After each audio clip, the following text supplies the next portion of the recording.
Hi, I'm Rick Lawrence, author of The Jesus-Centered Life. Welcome back to the Jesus-Centered Life YouTube channel. Today we're going to talk about this.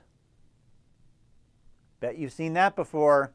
If you didn't see it from your mom when you were a little kid, you've had the metaphoric equivalent of this in your life as a Christian, as a follower of Jesus, because our world is saturated with shoulds.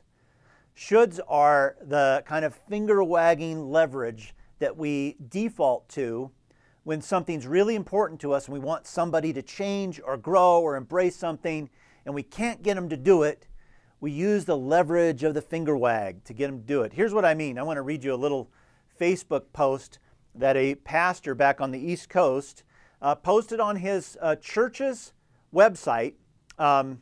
It's not a Facebook post. Actually, he posted on his church's website Christmas Day. So just so you have some context. So here's what he posted on his church's website. We had a wonderful celebration of Jesus' birth last evening with almost 100 of us gathered together. It was, however, disappointing that some excused themselves from being there for secular and family celebrations that in reality have nothing to do with Christmas. If we're followers of Jesus, we need to celebrate God coming among us in the faith community. The only legitimate excuse to be absent is if we're either in intensive care or the morgue. Is it any wonder that the event of Christ's birth has been reduced to an eggnog and cookies holiday, replacing Holy Day celebration, when even those who say they are Christians fail to gather for the feast? Folks, it always comes down to our priorities and our level of commitment to living out our baptismal promises.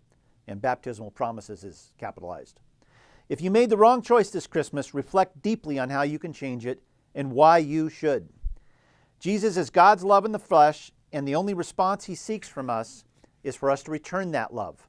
Why would we ever miss the birthday celebration for someone we love and who loves us? So what this pastor has done, because he cares so much about his congregation and is so deeply disappointed that not everyone showed up for Christmas Eve service, what he's done is he's shoveled a steaming pile of should into their laps. He's trying to leverage them to get them to do what he wants them to do.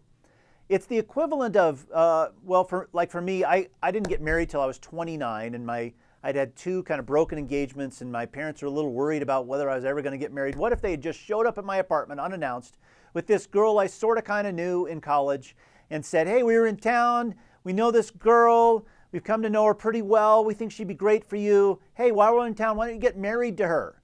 And I'm like, Mom, Dad, that's a little awkward. And they said, no, we know her. We spent a lot of time with her. She's fabulous. We can see how she'd be great for you.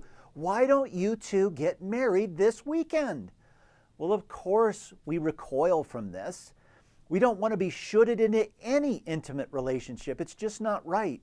And Jesus isn't shoulding us into a relationship with him. All he's doing is inviting us to know him as he really is, and then let the chips fall where they may. If we respond to his invitation to know him as he really is, then your heart will either be captured by him or you won't want anything to do with him. But there won't be much middle ground. So today, respond to Jesus' invitation to know him intimately, to not move toward relationship with him because you should, but because you're drawn to him.